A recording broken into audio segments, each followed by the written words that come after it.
느헤미야서 5장 1절로부터 19절까지 우리 다 찾으신 줄 믿고 우리 한 절씩 교독하여 읽도록 하겠습니다.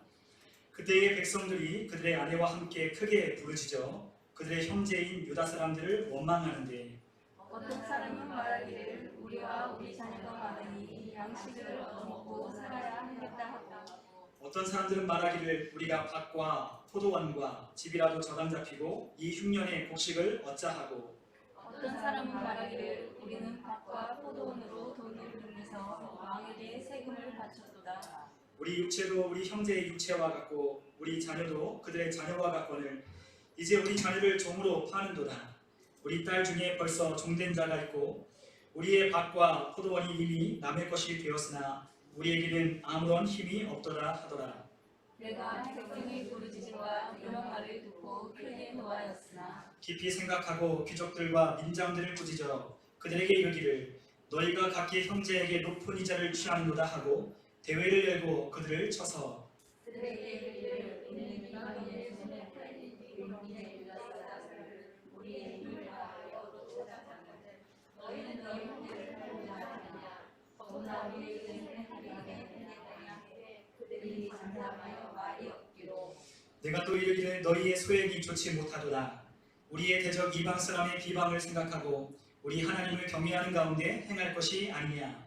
나와 내 형제와 종자들도 역시 돈과 양식을 백성에게 부어 주었거니와 우리가 그 이자 받기를 그치자.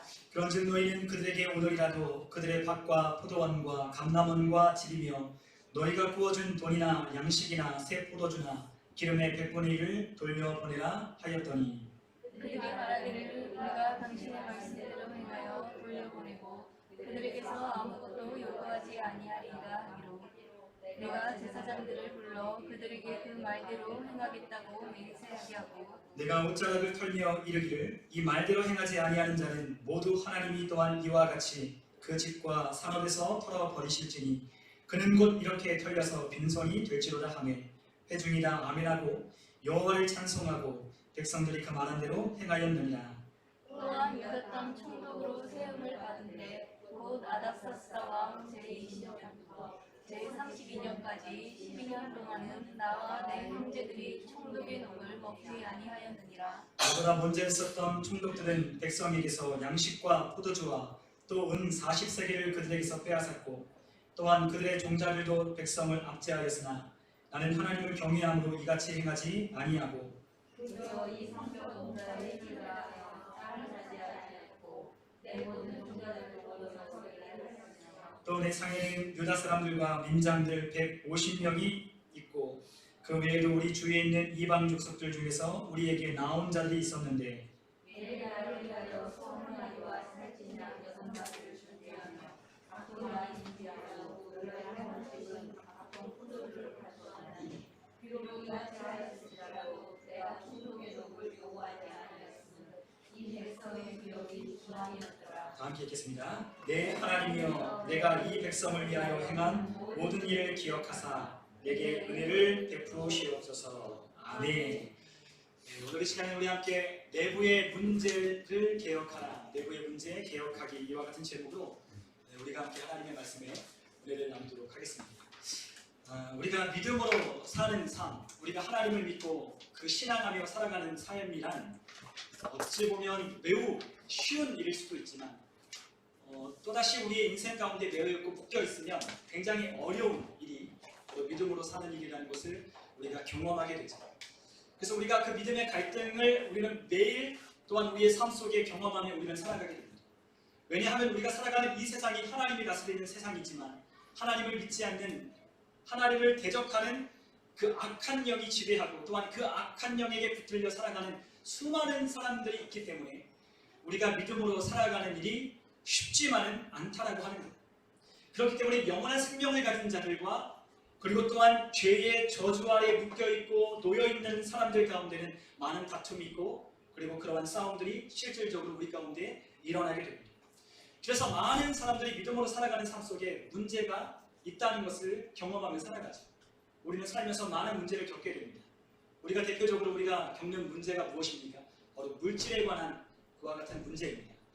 그리고 또한 사람들 간의 관계에 우리는 문제를 겪으며 우리는 살아갑니다. 그리고 또한 우리는 젊은 청년들 같은 경우에는 이성의 문제, 또한 결혼의 문제, 또한 많은 어떤 사람들과의 이런 여러 가지 문제가, 학업의 문제가 우리 가운데 있다라고 하는 거예요.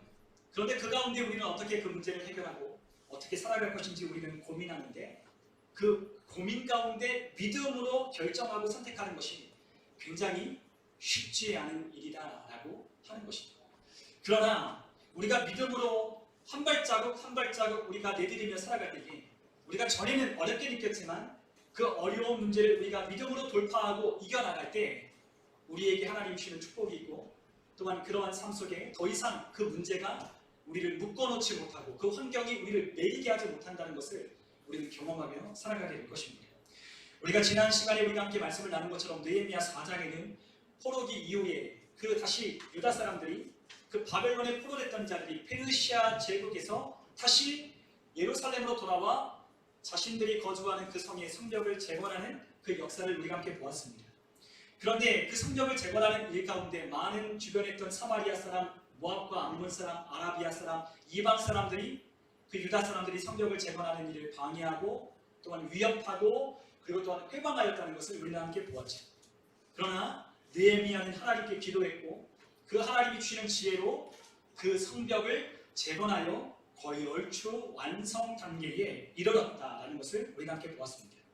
그런데 외부로부터 오는 문제를 우리는 지난 시간에 느헤미야가 하나님이 주시는 지혜와 능력으로 잘 해결하여 백성들의 마음이 하나가 되어 우리가 일어나 함께 싸우자 라고 하는 그와 같은 동료를 통해서 이 성벽들이 재건되는 것을 우리가 함께 보았습니다.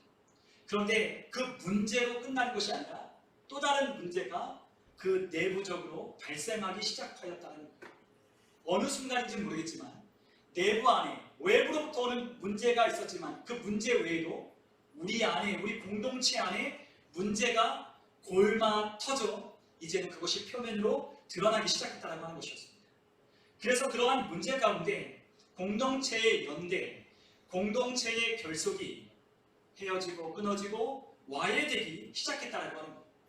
겉으로 볼 때 성벽은 아주 굳건하게 재건되어 올라가고 있었지만 공동체 안에 사람들의 마음은 그 연대된 결속은 와해되기 직전이었다고 하는 것입니다.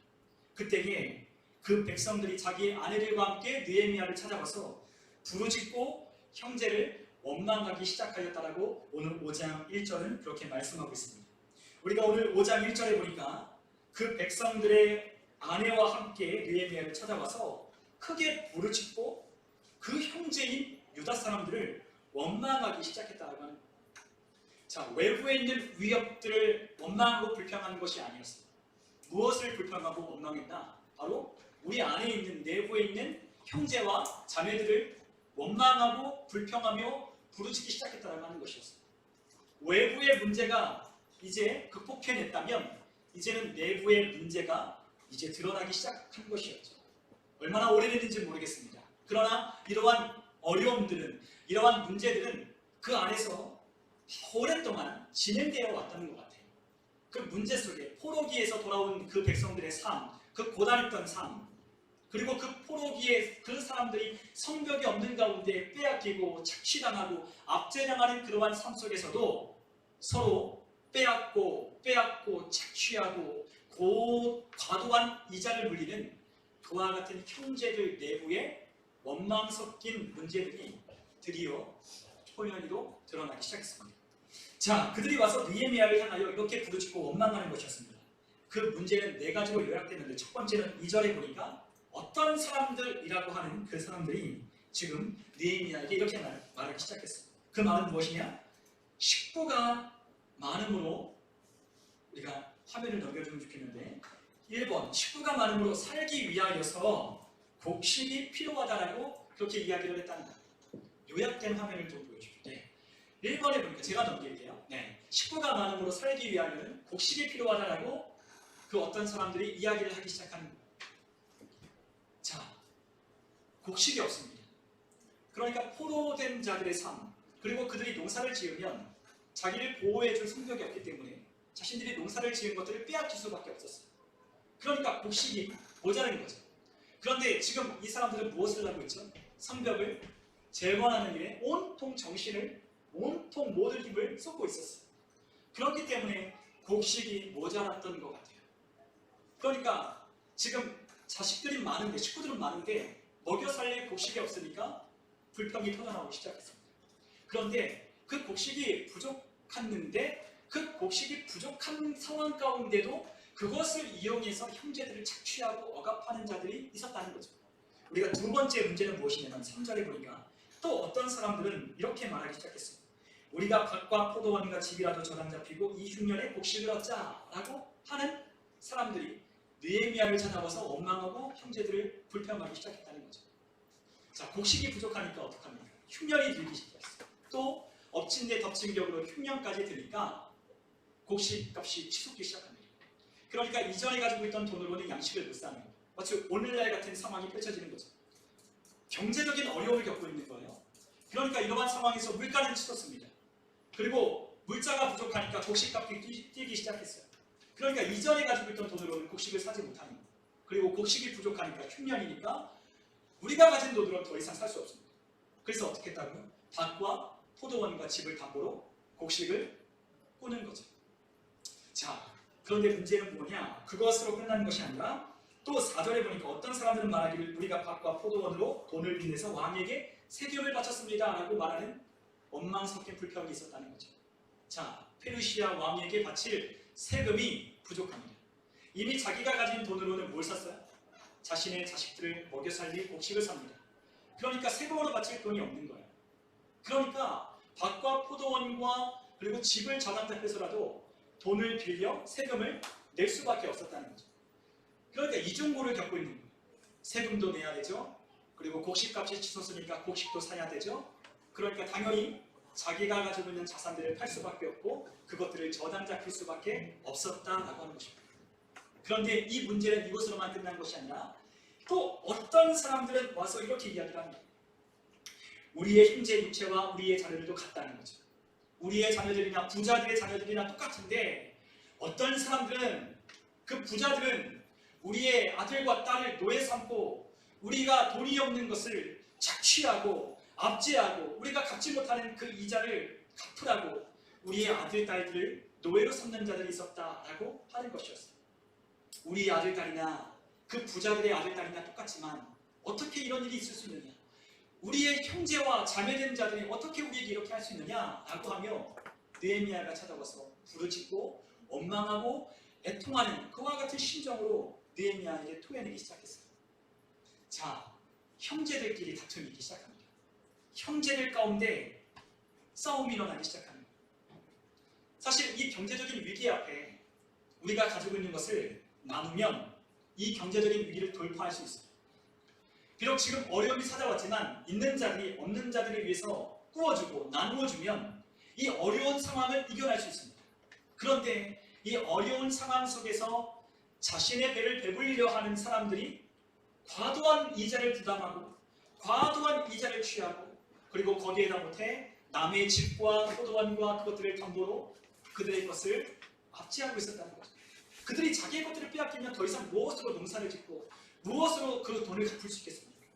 이것도 저것도 아닌 엄청난 고역이 이 백성들에게 무거운 짐으로 짓눌리기 시작하는 거예요. 여러분, 오늘날 살아가는 우리들의 시대도 그렇지 않습니까? 전쟁으로 인하여 물가가 치솟고 곡물값이 오르고 그리고 많은 경제적인 어려움들이 있죠. 우리가 가진 월급은 똑같은데 많은 물자들이 올라갑니다.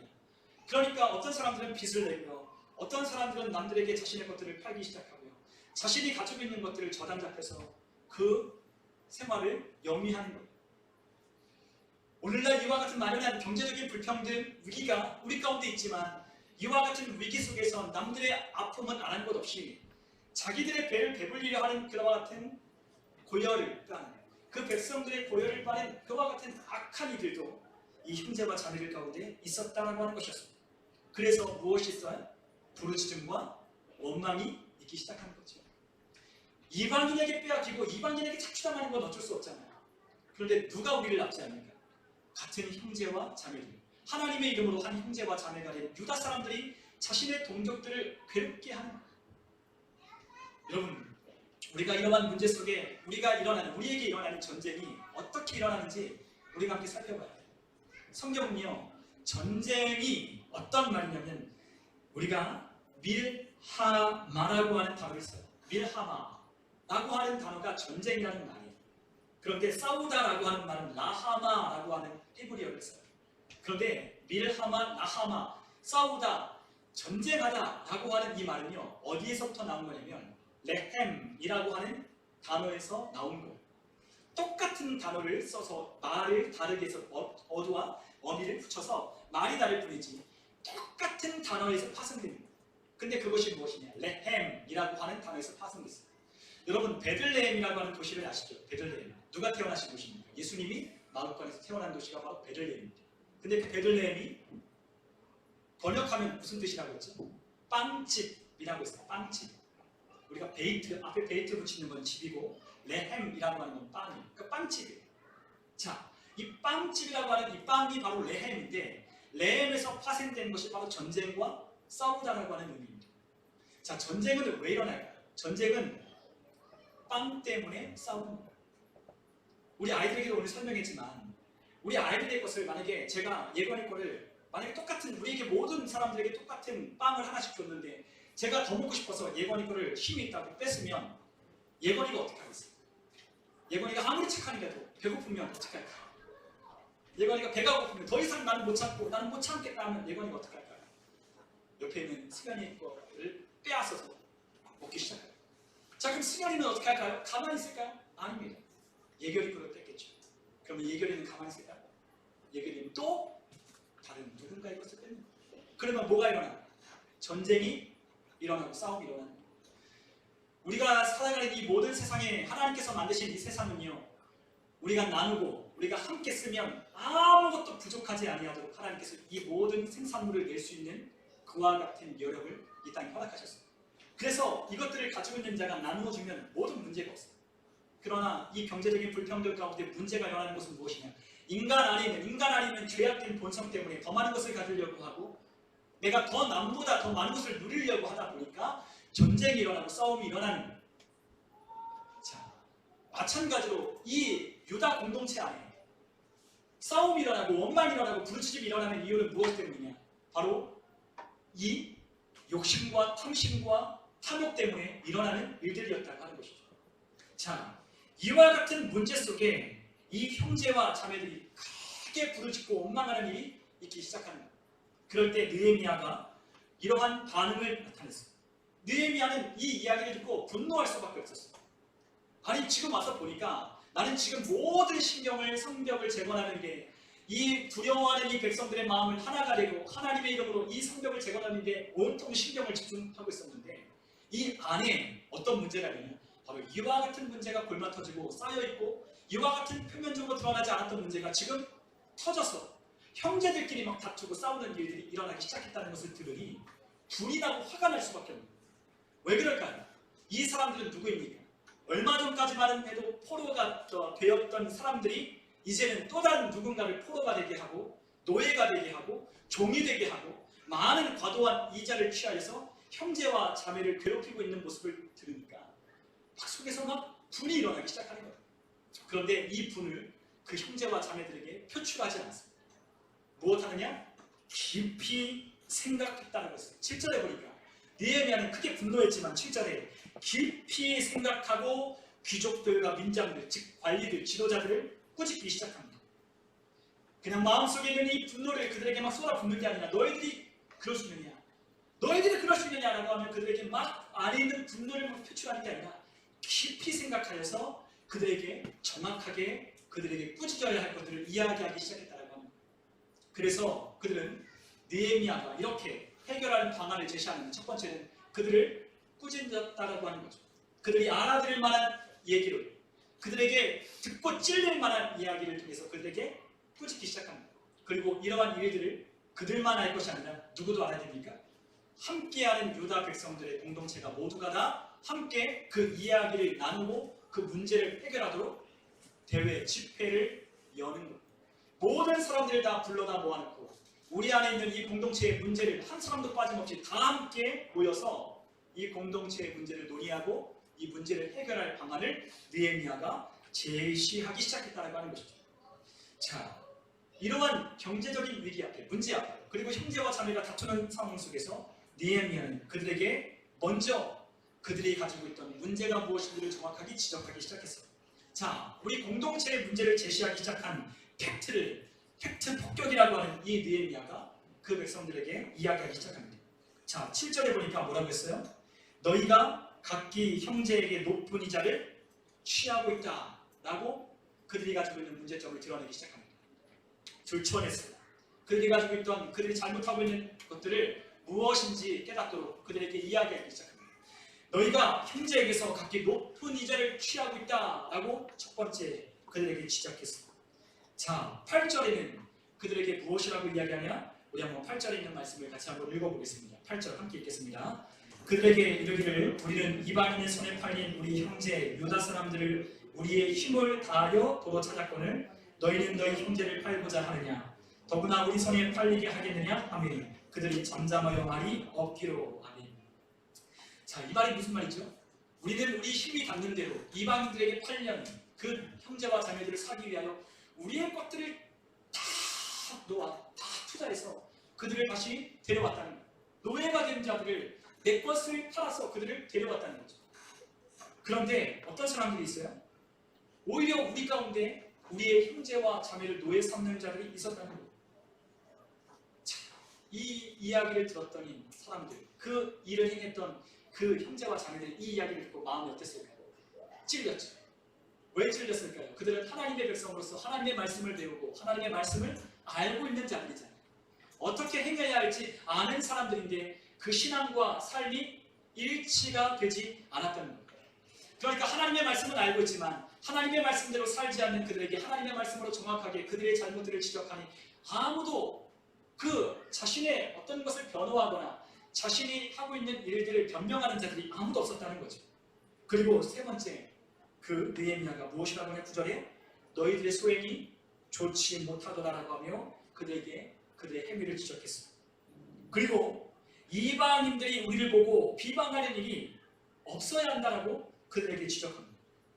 야, 우리들이 하는 일을 지금 누가 보고 있느냐? 사마리아 사람, 암몬 사람, 모압 사람, 아라비아 사람, 우리 주변에 있는 이방인들이 우리 하나님의 사람이라고 이름 붙여진 우리들이 하는 행위를 뭐하고 있다? 보고 있다는 거죠. 보고 있다는 거예요. 그런데 그들이 우리가 하는 것을 보고 야, 너희는 너희 형제와 자매들에게 높은 이자를 취하고 그리고 너희들의 형제와 자매를 노예로 팔고 그렇게 못되게 하는구나. 너희가 하나님을 믿는 백성 맞니? 너희가 하나님이라고 하는 그 이름을 부르는 그 신이 너희들의 참된 신이 맞느냐? 라고 하며 이방인들이 그들을 모욕하는 거예요. 여러분, 우리가 살아가는 삶을요 누가 보고 있을까요? 누가 지켜보고 있을까요? 믿지 않는 자들이 우리의 사는 모습을 지켜보고 있다는 겁니다. 우리는 왕같은 제사장이요 그의 소유된 나라요 그의 백성이라고 하나님 말씀하셨어요. 우리는 하나님이요 우리에게 엄청난 하나님의 은혜를 주셨어요. 우리는 왕같은 제사장이 되게 한 신분을 가진 사람들이 우리를 뭐라고 그러죠? 그리스도인, 하나님의 백성, 하나님의 자녀라고 우리는 그렇게 부르며 우리는 그렇게 살아갑니다. 우리는 그리스도인이라고 하는 것을 오늘날의 그리스도인들은 그렇게 귀하게 생각하지 않는 것 같아요. 오늘날의 예수님의 믿고 따르는 제자들이라고 하는 그 용어를 또한 하나님의 자녀라고 하는 것을 하나님의 백성이라고 하는 것을 그렇게 자부심을 느끼며 살아가지 않는 것 같아요. 왜 그럴까요? 우리가 하나님을 무시하며 살아가고 있기 때문입니다. 우리가 하나님을 무시하고 있기 때문에요. 하나님의 자녀, 하나님의 백성이라고 하는 그 이름 붙여진 그곳에요. 자부심을 느끼며 살지 않아요. 왜? 내가 믿는 하나님을 내가 무시하는 거예요. 여러분 그렇지 않습니까? 우리가 부모님을 무시하면 우리 누구의 아들, 누구의 딸이라고 불리는 것을 기뻐하거나 즐거워하지 않아요. 그러나 우리의 부모님이 힘이 있고 능력이 있고 또한 우리가 믿는 그분이 정말로 만왕의 왕 만주의 주라고 하신다면 우리는 그분의 자녀, 그분의 백성이라고 이름 붙여진 그리스도인이라고 하는 그 이름에 우리는 합당한 삶을 우리는 살기 시작할 것입니다. 하나님의 백성이라고 이름한 사람, 하나님의 자녀라고 불러진 사람, 그것에 엄청난 자부심을 느끼며 살아가게 됩니다. 그런데 우리는 하나님의 자녀라고 하면서도 하나님의 그 백성이라고 하면서도 우리 안에 자부심이 없고 그 가운데 우리의 프라이드가 없다면 우리는 하나님을 우리는 어쩌면 무시하며 살아가는 사람일 수도 있다고 하는 거예요. 여러분, 우리 주변의 이방인들이, 믿지 않는 자들이요, 믿는 사람들을 안 보는 것 같죠? 믿는 사람들, 우리가 예수를 믿고 교회 다닌다고 하는 것을요, 우리 주변에 있는 이방인들이 우리를 지켜보고 있어요. 그래서 우리가 살아가는 삶, 언어, 말, 행위, 이것을요, 그들은 안 보는 것 같아도요, 기억하고 있다는 거죠. 자기들은 그렇게 안 하면서도요, 예수 믿는다고 하는 사람들이 잘못하는 건요, 엄청나게 지적을 잘해요. 그런데 우리가 그것을 불평할 수 있나요? 아니요, 불평할 수 없습니다. 왜요? 우리는 이 땅에 소금과 빛으로 보냄받은 사람이기 때문에 그래요. 우리는요, 세상의 빛과 소금으로 보냄받은 사람이에요. 너희가 소금 되라? 아닙니다. 너희가 빛이 되라? 아닙니다. 우리가 어떤 사람이에요? 소금이자 빛인 사람입니다. 우리는 죄인들이라 하지만 우리는 죄인이 아니라 하나님의 의로우심으로 말미암아 예수를 믿음으로 말미암아 의롭게 되고 하나님의 자녀라고 칭하는 이름을 받은 그와 같은 사람이에요. 우리는 우리가 갖지 못한 것을 달라라고 하는 게 아니라 우리는 이미 가진 것을 사용하며 우리는 다스려가며 그것들을 선포할 수 있는 사람이 되어야 해요. 여러분, 우리가 묶여있는 이유가 무엇입니까? 우리가 환경과 우리가 상황에 묶여있는 이유가 무엇입니까? 우리가 상황과 환경에 묶임없이 자유하게 그것들을 선포하며 그것들을 파쇄할 능력과 권세가 우리에게 주어졌다는 것, 하나님의 자녀된 자들에게 주신 권세를 우리가 알지 못하기 때문에 묶여있고 매어있는 것. 우리는 자꾸만 하나님께 어떻게 기도하죠? 하나님, 내게 이 상황과 환경을 이기게 해달라고, 날 도와달라고 이렇게 기도합니다. 그러나 우리의 기도가 그런 기도가 되어서는 안 돼요. 우리가 상황과 환경을 어떻게 해야 돼요? 하나님의 자녀된 권세를 가지고, 입술의 권세를 가지고 선포해야 되죠. 왜요? 우리가 이미 그러한 자가 되었기 때문입니다.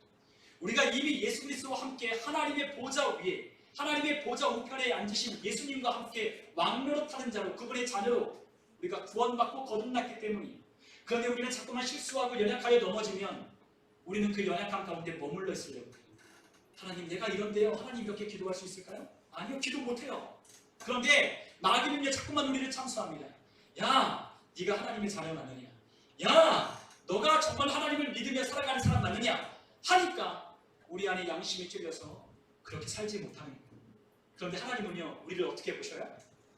우리의 행위로 구원하시는 것이 아니기 때문에, 예수님을 믿는 믿음으로 우리를 의롭다 하시고 우리를 자녀 삼으셨기 때문에 우리의 연약함과 우리의 실수와 우리의 그러한 넘어짐에도 하나님은 여전히 우리를 뭘로 보시죠?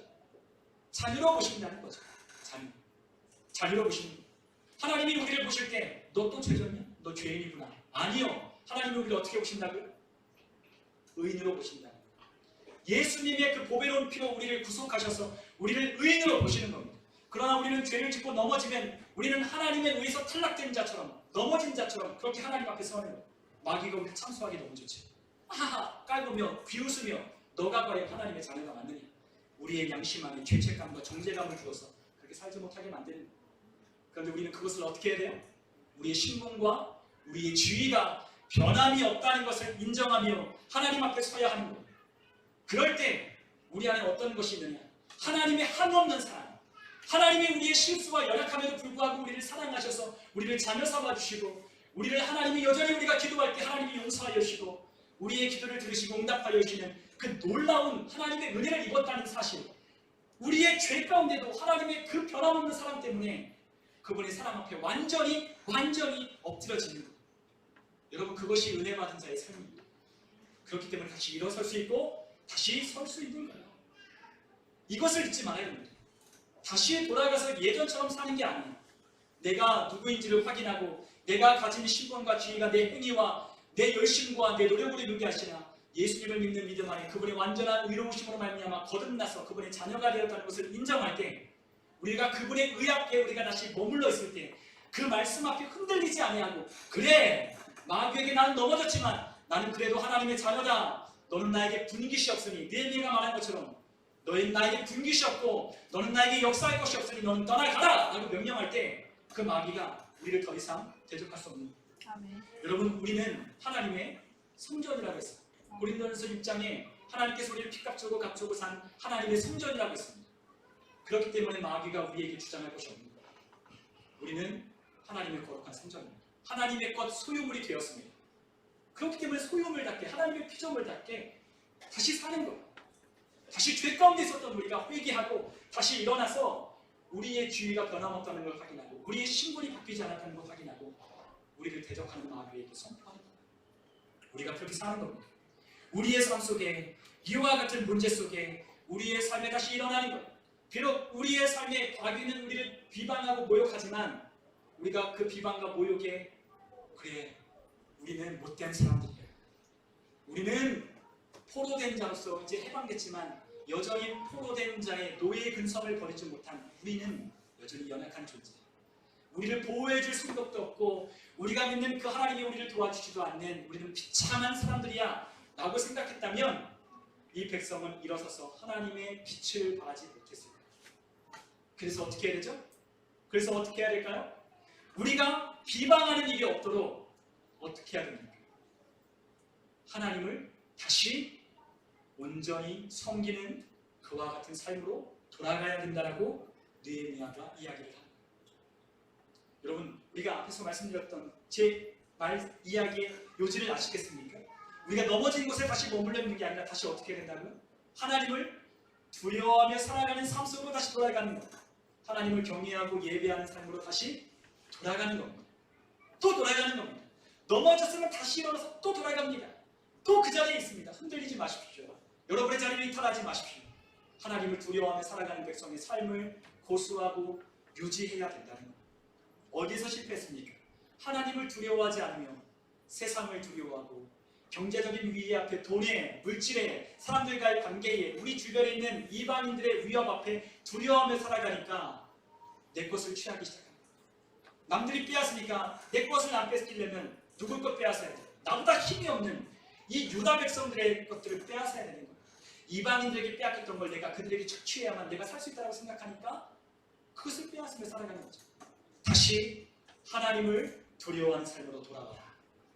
하나님을 두려워하지 않는 삶의 모습이 형제를 향한 부르짖음과 원망이 되니 다시 돌아오라고 그들에게 하나님께서 느헤미야를 통해 촉구하시는 거예요. 자, 이 말이 무엇이겠어요? 하나님을 믿는 삶과 우리의 삶이 일치가 되어야 된다는 거예요. 내가 신앙하는 것과 우리가 실천하는 삶이 일치되어야 한다는 거죠. 아는 것 따로 행하는 것 따로가 아니라 아는 것과 행하는 것이 일치가 되도록 하나님을 두려워하며 사는 삶으로 너희들 실천해라 라고 느헤미야가 그들을 향하여 그 문제 해결하기 위한 방법을 제시하기 시작했습니다. 자, 우리 한번 레위기 25장 35절에서 37절 우리가 잠깐 찾아서 한번 읽어보도록 하죠.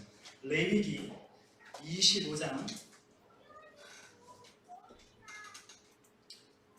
25장 35절에서 37절까지의 말씀입니다.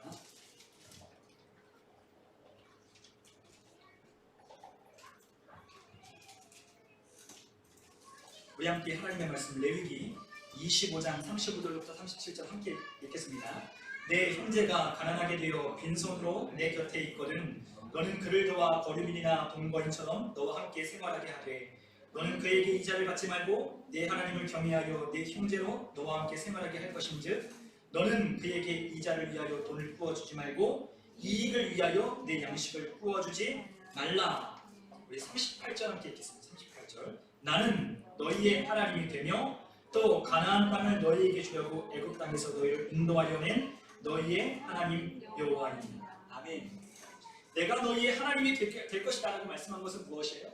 내가 너희를 애굽에서 건져낸 것처럼 너희들을 광야에서 만나와 메추라기를 보내어 너희를 먹이고 살린 것처럼 내가 너희 하나님이 되겠다는 것. 어떻게 할 때? 형제와 자매들의 고통을 보고 자신의 것들을 내어놓고 그리고 그들을 위하여 함께 아픔을 함께 나누며 살아가는 그들에게 하나님은 내가 너희들의 하나님이 될 것이라고 하나님께서 말씀하셨습니다. 하나님이 갚아주시고 하나님이 보신다니. 여러분 형제들에게 돈을 부어주는데 뭘 받지 말아야 돼요? 이자를 받지 말라 그랬어요. 그리고 또한 양식을 부어줄 때 이익을 위하여 양식 부어주지 말라고 합니다. 다 어려운데 형제를 위해서 그것들을 착취하려고 그것들을 부어주고 그것들을 빌려주지 말라고 했어요. 자, 이 말씀을 이 유다 백성들이 알았을까요? 몰랐을까요? 알았죠. 알고 있습니다. 부어줄 때 그렇게 부어줘. 이익을 위해서 양식 주지 말라라고 말씀했어요. 함께 해라. 함께 아픔을 나눠라 라고 그들에게 가르쳐줬던 그 말씀을 잊고 하나님을 두려워하지 않으니 세상을 두려워하니 세상적인 문제 앞에 자신이 먹고 살려고 하는 그와 같은 문제 속에 남들의 것들을 착취할 수밖에 없는 문제가 생기기 시작합니다. 여러분, 그러나 우리는 기억해야 됩니다. 우리가 어렵고 우리가 힘들 때 우리가 남들의 어려움을 나몰라라 하고 남들의 어려움을 착취하고 남들의 것들을 이익을 빼앗는 그와 같은 사람이 될 것이 아니라 누가 갚으신다? 하나님이 갚으시고 채워주시고 하나님이 우리에게 양식과 물질을 하나님이 공급하여 준다라는 것을 우리는 철저하게 믿으며 믿음으로 사는 거예요. 여러분, 그리스도인은 보이는 것으로 살지 않는다고 했습니다. 무엇으로 사느냐? 믿음으로 산다라고 했습니다. 우리는 믿음으로 사는 자예요. 보이는 상황과 환경에 어렵고 힘들지만 우리는 믿음으로 삽니다. 하나님이 보신다. 하나님이 돌보신다. 그것을 믿고 믿음으로 가는 거예요. 그럴 때 하나님께서 어떻게 하시죠? 채우시고 도우시고 인도하시고 하나님이 우리의 것들을 책임지시는 겁니다. 그것을 믿는 자들에게 하나님이 그 은혜를 경험시켜 주는 거예요. 그것을 하나님을 경외하는 삶이라고 말하는 거죠. 그래서 그들에게 우리 주님께서는 이렇게 말씀하셨어요. 새 계명을 너희에게 주노니 서로 사랑하라. 내가 너희를 사랑한 것처럼 너도 사랑하라. 너희가 사랑하면 이로써 모든 사람이 너희가 내 제자인 줄 알라. 우리 주님이 우리에게 계명을 가르쳐 주십니다. 새 계명을 주셨습니다. 그 계명의 핵심은 무엇이냐? 서로 사랑하라는 거예요. 사랑하면 우리 주변에 있는 사람들이 우리를 어떻게 볼까요? 제자인 줄 아는 거예요. 예수님의 제자, 우리가 말로만 우리가 예수님을 믿는 사람입니다. 내가 예수님의 제자입니다. 아무리 말하며 다녀도 사람들이 우리를 제자로 인정하지 않습니다. 그러나 우리가 서로 사랑할 때 우리 주변에 있는 이들이 우리를 하나님의 자녀들, 예수의 제자들이라고 우리를 칭하기 시작하는 거예요. 여러분, 마태복음 22장에 우리 주님께서 말씀하셨습니다. 크고 제일 되는 첫째 계명이 무엇이라고 했죠? 마음을 다하고 뜻을 다하고 힘을 다하고 목숨 다하여 주의 하나님 사랑이라. 둘째는 이와 같으니 내 이웃을 내 몸같이 사랑하라. 이것이 모든 율법과 온 선지자의 강령이다 라고 말씀하셨습니다. 여러분, 사랑 안에 율법의 완성이 있습니다. 사랑하는 이 삶은 그냥 사는 게 아니라 하나님을 두려워하는 경외하는 삶 가운데 나타나는 삶이 바로 사랑하는 삶이라고 하는 것. 여러분, 하나님을 경외하며 살아가는 삶이 바로 이런 것입니다. 하나님을 경외하지 않는 사람은 하나님을 떠나 자신의 문제 앞에 상황과 환경에 묶이고 매여 살지만 하나님을 경외하는 사람은 상황과 환경을 돌파하며 사는 것. 여러분, 어떤 삶을 사시겠습니까? 여러분의 환경과 상황이 여러분들을 납치하고 여러분을 붙들 때, 여러분을 옴짝달싹하게 여러분을 묶어놓을 때 여러분들 상황과 환경이 무너지며 사실 겁니까? 아니면 상황과 환경을 돌파하며 사실 겁니까? 믿음으로 살아가는 삶, 하나님을 경외하는 삶 가운데 이것을 돌파하며 살라고 우리에게 능력과 권세와 하나님의 아들 예수님의 이름의 권세를 우리에게 주셨는데 우리가 그것을 모르면 압제하고 남들의 것을 빼앗고 이기적으로 살 수밖에 없는 거예요. 여러분, 이러한 삶 속에 이 느헤미야가 구체적으로 하나님을 경외하는 삶의 실천 사항들을 그들에게 이야기하기 시작했어요. 10절에 무엇을 말씀하냐? 첫 번째, 우리가 한번 읽어볼까요? 이자 받는 일을 그칠 것. 자, 이자 받는 것을 어떻게 해라? 그만둬라. 자, 그리고 또한 두 번째 무엇이죠? 두 번째, 우리 화면을 두 번째, 우리 11절에 이렇게 말했습니다. 두 번째 같이 한번 읽어볼까요? 저당 잡은 밭과 포도원과 감람원과 집을 어떻게 해라? 돌려줄 것. 너들 이것을 실천하라. 자, 3번 같이 한번 읽어보죠. 가난한 형제에게서 취한 과도한 이자도 돌려줘라. 자, 10절과 11절에 그들에게 이렇게 이야기했습니다. 여러분, 우리의 잘못을 회개할 때요, 회개하는 것을 잘못했어, 미안해 라고만 끝내는 게 아니잖아요. 회개는 어떻게 하죠? 회개는 잘못한 것이 있으면 그 잘못한 것을 어떻게 해야 돼요? 고칠 뿐만 아니라 배상해주고 용서를 구하고 손해를 끼쳤다면 그 손해에 대한 합당한 보상을 해줘야 돼요. 우리가 어떤 누군가를 때려서 치아가 나갔다고 해요. 야, 미안해라고 하면 될까요? 오늘날도 그렇게 하면 되지 않아요. 그 사람이 입은 상해를 치료해줘야 되고 그가 당했던 정신적인 보상도 해줘야 돼요. 그래야 진짜 미안한 거 아닐까요? 진짜 회개하는 거 아닐까요? 여러분, 우리가 하나님 앞에 회개했는데, 잘못했어요, 용서를 구했는데 여전히 우리가 똑같은 삶을 살고 우리가 여전히 우리의 삶을 돌이키지 않는다면 그것이 하나님 앞에서 하나님이 보시기에 옳은 일이 아닙니다. 우리 밖에 있는 아이들 좀 조용히 좀 시켜주실까요? 밖에 있는 아이들이 너무 시끄럽게 하니까 우리 밖에 있는 아이들 좀 조용히 하려고 좀 이야기 좀 해주세요. 자, 이와 같이 우리가 어떤 일을 회개할 때, 어떤 일을 다시 돌이키고자 할 때, 그 돌이킬 때 미안하다라고만 끝내는 게 아니야. 다시 원상복구 시켜야 돼. 자, 우리 부부간에도 참 그런 게 많죠. 우리 부부간에 다툴 일이 얼마나 많아요. 서로 싸우고 상처 주고 우리 가족끼리 그런 일이 많잖아요. 근데 남들에게는 보상도 해주지만 가족들에게 그렇지 않는 경우가 굉장히 많아요. 그래서 추석 연휴가 되면 그 전부 치다가 싸우고 윷놀이 하다 싸우고 탁 치다 싸우고 그리고 어디 여행 갔다 또 싸우고 막 그래요. 그래서 기쁜 마음으로 가족과 함께 보내려고 가족들이 모였는데 헤어지니 다 마음이 상해서 돌아가는 거예요. 즐겁게 왔는데 갈 때는요 마음이 상해서 서운한 일이 막 생기는 거예요. 엄마가 잘 못해준 거, 아빠가 예전에 상처 준 거, 그리고 형들에게 원망받은 거 그거 막 털어내고요. 그리고 술 한잔 마시면서 그걸 이야기해서 막 그 마음속에 또 그러다가 또 돌아가요. 여러분 우리가 그렇게 하면 안 된다는 거예요. 우리가 우리의 잘못을 용서를 구할 뿐만 아니라 철저하게 우리의 잘못된 것이 있다면 돌이키고 회개하고 그와 같은 보상을 해줘야 되는 거죠. 자, 잘못한 것이 있었어요. 그래서 어떻게 해야 돼요? 하나님을 경외하는 삶은 실천하는 거예요. 확실하게 그 말씀을 따라 행하는 거예요. 그러한 것을 세 가지를 느헤미야는 그 백성들에게 촉구했어요. 그럴 때 그 백성들이 어떻게 하냐?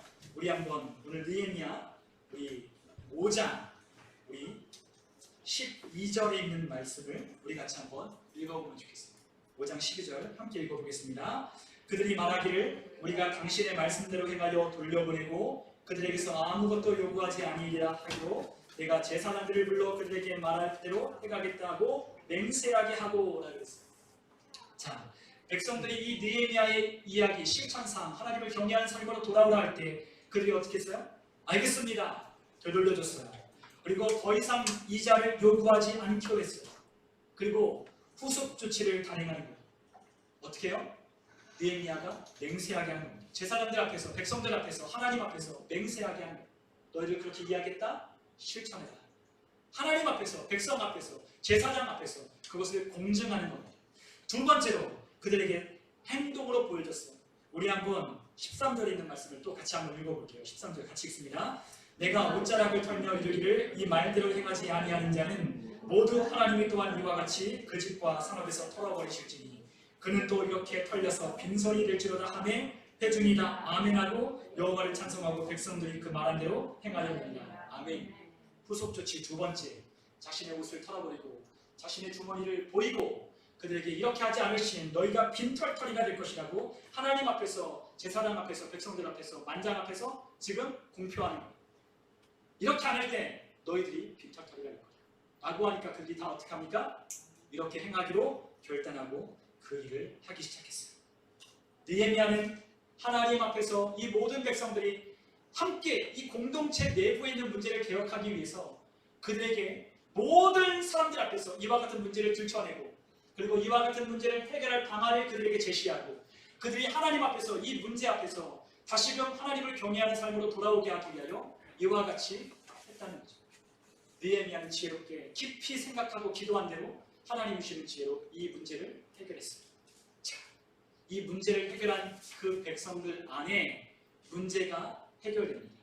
이 문제가 다시 어떻게 됩니까? 원상태로 복구가 되는 겁니다. 아들과 딸을 종으로 팔았던 자들의 아들과 딸이 어떻게 됩니까? 다시 돌아옵니다. 과도한 이자를 빼앗았던 자들의 이자를 다시 돌려줍니다. 그들에게 저당을 잡았던 집과 밭과 포도원과 감람원의 이 모든 부동산과 모든 땅을 다시 어떻게 합니까? 돌려줍니다. 다시 모든 것이 어떻게 됐어요? 다시 돌아왔어요. 다시 모든 것이 다 돌아왔어요. 이제 하나님의 말씀대로 살기 시작하면 되는 겁니다. 우리의 삶에요, 모든 그리스도인의 삶의 시작은요, 바로 예배하는 것부터 시작하는 거예요. 여러분, 그리스도인의 삶은요, 다른 것에부터 시작하는 게 아닙니다. 어디서부터 시작합니까? 예배서부터 시작하는 거예요. 그리스도인의 삶은 예배고요. 끝은 무엇일까요? 끝도 예배입니다. 그리스도인의 삶은요, 예배로 시작하고 예배로 끝나는 거예요. 여러분, 우리의 모든 삶은요, 예배가 제대로 하나님 앞에 올려질 때 하나님으로부터 하늘로부터 하나님의 은혜가 내려오는 거예요. 예배는요 모든 것의 종합입니다. 예배 안에 기도가 있고 하나님을 만나는 만남이 있고 그리고 하나님이 우리에게 들려주시는 말씀이 있고 결단이 있고 우리의 섬김과 희생이 하나님 앞에 제물로 올려지는 봉헌의 시간이 있는 거예요.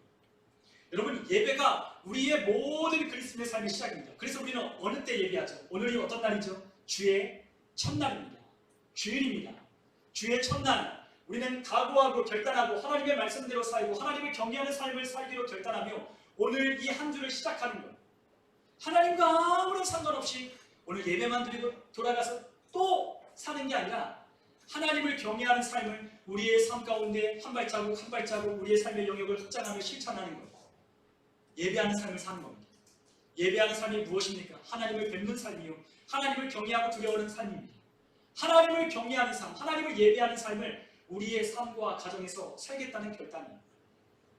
여러분 우리의 가정에서 일터에서 하나님을 뵙는 삶을 살기 시작하십시오. 그것의 시작은 어디에 있어요? 오늘 하나님의 백성들이 모여 예배하는 이 회중 예배 가운데 있는 거예요. 우리의 예배 가운데 결단과 하나님을 향한 이 간절한 마음을 담아 예배하는 것 가운데 하나님이 주시는 힘과 능력으로 한 주일을 사는 거예요. 여러분 하나님의 이름이요 이 세상 가운데 어떻게 됩니까? 모욕을 당하고 무시를 당하고 멸시를 당하잖아요. 우리는 예배를 드릴 때 그러한 마음으로 예배를 드려요. 하나님 지금 이 주일 거룩한 하나님의 날에 세상 사람들은요 하나님을 무시하고 하나님의 이름을 멸시하고 하나님의 이름을 높이지 않습니다. 그럴 때 진짜 예수 믿는 사람은요 마음에 막 분이 일어나요. 그렇지 않습니까? 영광을 돌려야 할 그분 앞에 사람들이 그분의 이름을 모르고요 그분의 은혜를 모르고요 이 세상 가운데 자기가 왕이 되어 살아가요. 그럴 때 마음이 막 아픈 거예요. 그런 마음이 우리 가운데 있어야 돼요. 우리 안에 하나님, 이 세상에 있는 사람들은요 하나님을 예배하지 아니하고 허무한데 굴복하며 살아가지만 하나님은 저는 주님을 예배하고 싶습니다. 하나님 제가 한 예배자가 되어 하나님께 영광과 찬양과 존귀를 하나님께 올려드리기 원합니다. 하나님 이곳에서 주님 우리의 예배를 받아주시옵소서 라고 하는 마음으로 우리가 하나님께 예배하는 겁니다. 그럴 때 그 예배할 때 하나님을 경외하는 삶이 우리의 삶 가운데 시작되기 시작합니다. 여러분 우리의 삶의 축복은 하나님을 예배할 때 시작합니다. 그래서 우리를 어디로 보내셔요? 예배하지 않는 곳으로 우리를 보냅니다. 여러분의 직장, 여러분의 일터, 여러분의 삶 속에 하나님을 예배하지 않는 자들의 삶 속에 우리를 보내어 그것을 어떻게 합니까? 예배하는 곳으로 바꾸기를 원하십니다. 하나님의 이름을 찾지 않는 곳에 하나님의 이름을 부르고요. 하나님의 이름을 부르지 않는 곳에 하나님의 이름을 부르고 하나님께 영광을 마땅히 돌려야 할 그곳에 하나님의 영광을 돌리도록 우리를 보내시는 거죠. 여러분 느헤미야는요 목회자가 아니에요. 목회자가 아닙니다. 평신도 사역자예요. 평신도 사역자예요. 유다 총독으로 보냄받은 사람이에요. 그런데 평신도 사역자가 어떻게 살아요? 목회자보다 훨씬 더 나은 삶을 사는 거예요. 저는요 느헤미야의 이 삶의 모습을 보고요 저는 강력하게 도전합니다. 여러분들이요 훨씬 더 뛰어난 삶을요 여느 목회자보다 살 수 있어요. 여러분 목회자라고 다 신앙과 삶이 일치되는 것도 아니고요 목회자라고 하나님 앞에 기도하는 것도 아니고요 목회자라고 하나님을 경외하는 것도 아니더라고요. 여러분 누가 그래요? 진짜 하나님을 경외하는 마음이 하나님을 사랑하는 마음이 있는 사람들이 하나님 앞에 그렇게 사는 거예요. 그런데 그 사람들의 삶 속에 하나님이 역사를 일으킵니다. 그들의 삶 속에 성벽을 재건해 가십니다. 우리의 일터 속에 우리의 사업장 속에 하나님의 성벽을 일으켜 가시는 거예요. 어디에? 하나님을 예배하고자 하는 곳에 하나님의 이름을 찾고 하나님의 이름을 부르는 그곳에 하나님께서 그 사람을 세우시는 거예요. 여러분 느헤미야의 삶을 통해서 여러분 도전받으셨으면 좋겠어요. 저는 매일같이 교회에 있지만 여러분들은요 얼마나 치열한 삶을 삽니까? 여러분 일도 해야죠. 여러분 자녀들도 돌봐야 되죠. 여러분 많은 사람들과의 관계 속에서 때로는 상처받고 때로는 다른 사람들을 통해서 낙심도 하고 얼마나 무너질 일이 많아요. 근데 느헤미야를 보시라는 거예요. 여러분들이 일어서면 여러분들의 대적이요 처음에는 우리를 무시하고 모욕하고 조롱하다가도요 그들이 돌아오기 시작해요. 그들이 우리를 무시하다가도요 야 저 하나님의 사람을 내가 함부로 대하면 안 되겠다. 야 쟤는 제가 말하는 거는 잘 들어야 되겠다 라고 하는 걸요 우리가 하나님을 경외할 때 그들이 우리를 두려워하기 시작합니다. 우리가 하나님을 두려워하지 않으면 세상은 우리를 두려워하지 않아요. 우리를 무시하고 우리를 깔보기 시작해요. 그런데 우리가 하나님을 두려워하면요, 그들이 우리를 오히려 두려워하기 시작해요. 우리가 그것을 세상에 어떻게 하라고요? 보여주는 빛과 소금으로 살도록 우리를 보내신 것. 여러분, 느헤미야는 자신의 삶을 돌아봤어요. 그리고 14절로부터 19절에 그 삶을 반추하며 그 재임 기간인 12년 동안 어떻게 살았는지 그들에게 이야기를 했어요. 자, 첫 번째, 그 느헤미야는 어떻게 살았냐? 우리 같이 한번 읽어보겠습니다. 나와 내 형제들이 총독의 녹을 먹지 않았다라는 거예요. 느헤미야는요, 12년 동안 유다 총독으로 재임할 때 그 기간 동안 녹을 받지 않았어요.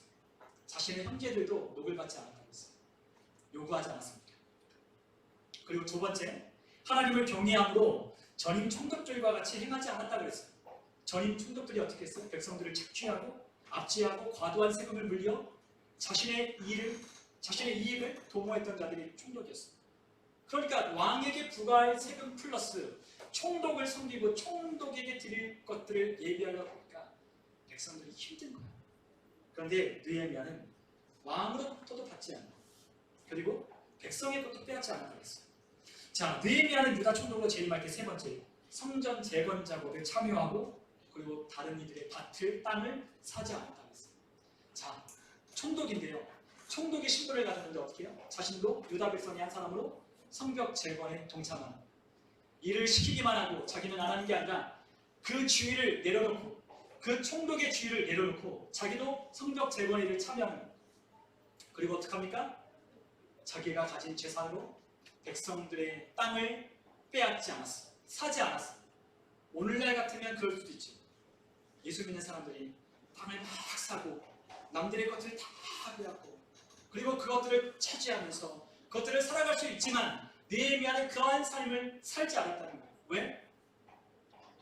내가 남들의 땅을 빼앗고 남들의 땅을 착취하면 내 분깃에 있는 것 외의 것들을 차지하면 당연히 또 어떻게 삽니까? 그러니까 빼앗지 않고 다른 것들 사지 않는 거예요. 야, 아파트 같이 내려갔으니까 여러 채를 막 사가지고 막 여러분 뉴스에 막 보니까 막 300채를 사신 분, 뭐 400채를 사신 분 그러면 이 이야기가 나오잖아요. 여러분 그렇지 않았다는 거예요. 여러분 사는 건 자유입니다. 그러나 과도하게 너무나 많은 것들을 탐하면 안 된다는 거예요. 그렇지 않습니까? 여러분 과도한 것을 욕심내는 것은 하나님이 보실 때 옳지 않은 거예요. 여러분 한 채, 두 채, 여러분들이 그것들을 재산으로 삼고 그것들을 나오는 이자를 받고 사는 그거 잘못됐다라고 말하는 게 아니에요. 과도한 것들을 욕심내고 과도한 것들을 사서 남들의 것들을 기회를 뺏는 그와 같은 삶을 하나님이 보실 때 안 좋다고 하는 거예요. 이 느헤미야는 그렇지 않았어요. 땅을 살려면 느헤미야가 다 살 수 있어요. 그러나 안 샀습니다. 자, 네 번째, 느헤미야는 어떻게 했습니까? 매일 150명의 유다 사람들과 민장들 그리고 그 외에 이방 족속들 중에서 우리에게로 나온 사람들을 어떻게 합니까? 먹여 살리는 것. 그러나 총독의 녹을 요구하지 않았습니다. 우리가 오늘 하나님의 말씀 보니까 18절에 느헤미야는 이렇게 고백합니다. 우리 18절에 있는 말씀을 함께 읽어보겠습니다. 매일 나를 위하여 소 한 마리와 살찐 양 6마리를 준비하며 닭도 많이 준비하고 열흘에 한 번씩은 각종 포도주를 갖추었나니 비록 이같이 하였을지라도 내가 총독의 녹을 요구하지 아니하였음을 이 백성의 부역이 중함이었다. 아멘. 자, 150명의 유다 사람들, 민장들을 먹여 살려 그리고 이방 사람들 중에 우리의 하나님을 경외하는 삶의 모습을 보고 어떻게 합니까? 돌아온 사람들이 있었어요. 야, 하나님이 살아계신다 라고 하고 이방 사람들이 그들에게로 돌아온 사람들을 어떻게 합니까? 다 먹여 살리는 거예요. 여러분 이방 사람들이 이 유다 사람들에게 편입되어 올 때 그들이 가진 게 뭐가 있겠어요? 하나님 백성으로 다시 모든 걸 버려놓고 왔는데 뭐가 있겠어요? 그러니까 느헤미야가 어떻게 합니까? 그들이 다 일일이 먹여 살립니다. 매일 소 한 마리 잡고 그리고 살찐 양 6마리 잡고 닭들 수십 마리 잡고 그리고 열흘에 한 번씩은 그들에게 포도즙을 주어서 그들에게 먹고 마시게 합니다. 누구 돈으로? 자기 돈으로. 자기 것을 다 쏟아서 그들에게 먹여 살립니다. 그리고 총독의 녹을 어떻게 해요? 받지 않아요. 왜? 총독의 녹을 누구 것을 가져다가 줍니까? 백성들에게 세금을 물려서 총독의 녹을 주니까 그 백성들이 지금 가난하고 지금 이 유다 사람들이 지금 포로에서 얼마 돌아오지 않은데 이 고통스러운 삶을 사는데 내가 그들에게 이러한 과도한 짐을 부과할 수 없다는 것을 느헤미야는 느꼈기 때문에 안 받았다는 거예요. 진정한 하나님을 경외하는 삶을 느헤미야가 사는 거예요. 왜 그랬을까요? 느헤미야가 왜 그렇게 살았을까요?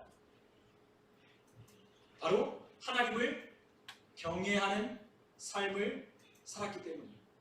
하나님을 경외하는 삶을 살았기 때문이에요. 오늘 첫 번째로 15절에 보니까 느헤미야가 어떻게 했다?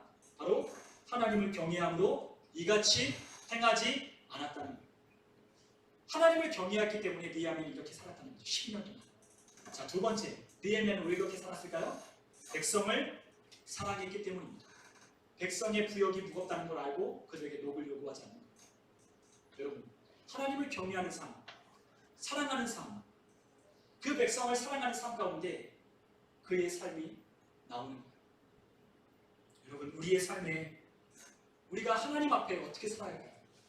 우리가 하나님 앞에 어떻게 살아야 할지 우리가 한번 느헤미야의 삶을 통해서 우리가 생각해 보셨으면 좋겠습니다. 오늘 느헤미야는 5장 19절에 하나님 앞에 이렇게 기도했습니다. 우리 마지막으로 5장 19절에 느헤미야의 기도를 함께 우리 같이 함께 읽어볼게요. 5장 19절 함께 읽습니다. 내 하나님이여, 내가 이 백성을 위하여 행한 모든 일을 기억하사 내게 은혜를 베푸시옵소서. 아멘. 자, 느헤미야는 하나님 앞에 당당하게 기도했습니다. 하나님, 내가 이 백성을 향한 모든 일을 기억하십시오. 기억해 주십시오. 그러나 하나님, 이것을 통하여 나에게 은혜를 주십시오. 라고 하나님 앞에 기도합니다. 느헤미야가 무엇을 구했어요? 하나님, 내가 이만큼 쏟았으니 배를 튕겨서 주십시오? 아니요. 하나님, 내가 녹을 받지 않았으니 하나님 더 많은 제사를 하나님 나에게 주십시오? 아니요. 하나님, 내가 땅을 사지 않았으니 나에게 다른 땅을 주십시오? 아니요. 하나님, 내가 이렇게 살았으니 왕 앞에서 더 높은 직위를 갖게 해달라고? 아니요. 그거 구하지 않았습니다. 뭘 구했습니까? 단 하나, 하나님의 은혜를 주십시오. 하나님의 도움을 받고 사는 삶, 하나님이 살아계신다라고 하는 것을 경험하며 사는 삶, 이 은혜를 내게 달라라고 느헤미야는 구하며 살았다는 거예요. 여러분, 지혜가 없는 사람은, 하나님의 속성을 모르고 하나님의 사랑을, 하나님의 성품을 모르는 사람은 자꾸만 하나님께 물질적인 것을 달라고 해요. 그러나 지혜로운 사람은 어떻게 삽니까? 하나님의 은혜를 달라고 하는 거예요. 그런데 그 은혜를 구하는 삶에 반드시 따라야 하는 것이 무엇이냐? 우리의 삶이 반드시 뒷받침되어야 된다는 거예요. 여러분, 우리가 하나님의 말씀대로 살지 않을 때 마귀는 우리를 참소하고 우리의 마음에 정죄와 죄책감을 가져다 줘요. 그래서 우리가 하나님 앞에 마땅히 요구해야 될 것들을 요구하지 못하도록 우리 안에 가로막는 것. 그러나 우리의 삶이 하나님 앞에 떳떳하고 하나님 앞 말씀대로 살아간다면 우리는 하나님 앞에 담대함을 얻어 하나님 앞에 무엇이든 구할 때 하나님께서 응답하여 주신다고 했습니다. 여러분, 이 담대함이 우리의 기도의 열쇠를, 하나님과의 관계를 여는 열쇠인 거예요. 여러분, 하나님 앞에 담대한 자는요, 이와처럼 하나님 앞에 담대하게 구할 수 있어요. 그런데 왜 하나님 앞에 우리가 구해도 응답이 없고, 왜 우리가 하나님 앞에 담대하게 구할 수 없느냐? 하나님 앞에 내 모습이, 하나님 앞에 내 삶이, 하나님이 내 모든 것을 다 보시는 내 인생이 하나님 앞에 떳떳하지 못하기 때문에, 떳떳하지 못하기 때문에 하나님 앞에 구하지 못하는 거예요. 자신 있게. 그러나 여러분, 우리가 하나님 앞에 다시 하나님을 경외하고 하나님의 백성들을 사랑함으로 하나님 앞에 서십시오. 그러면 우리의 마음속에 하나님께 무엇을 구하든 하나님이 응답하여 주신다고 하는 그 약속의 말씀이 믿어지기 시작할 것입니다.